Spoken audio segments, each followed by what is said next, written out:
Welcome to our channel. Today we how to authenticate with Firebase Authentication in Webflow apps, complete guide step by step clearly. To authenticate with Firebase Authentication in your Webflow app, start by creating a Firebase project. Go to the Firebase console at console.firebase.google.com. Click on Add Project and follow the prompts to set up your new project. Once your project is created, navigate to the Authentication section in the Firebase console. Click on Get Started to enable Firebase Authentication for your project.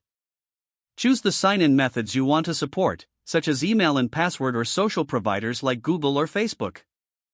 After enabling your desired authentication methods, navigate to the Web App section. Click on the web icon to register your app with Firebase. Enter a nickname for your app and click Register App. Firebase will provide you with a configuration snippet containing your app's credentials. Copy this configuration object as you will need it later. Next, go to your Webflow project. Open the page settings where you want to implement authentication. In the before/body tags section, paste the Firebase configuration snippet.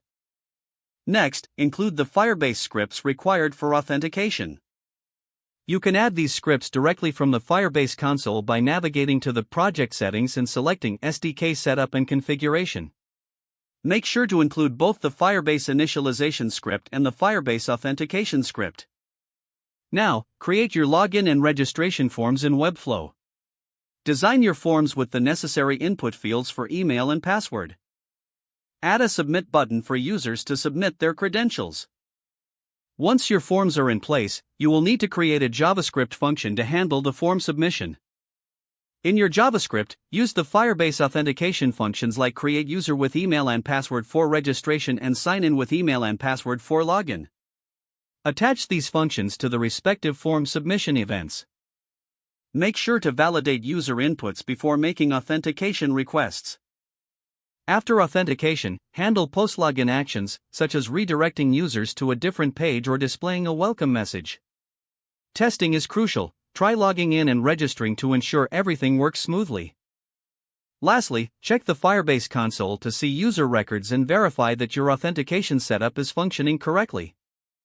If the page does not load, refresh the browser or try again in a private or incognito window. Make sure you are using the correct email address, then retype it carefully to avoid small typos. If your password is not accepted, use the reset option and create a new strong password you can remember. Don't forget to like this video and subscribe to our channel for more step-by-step tech guides.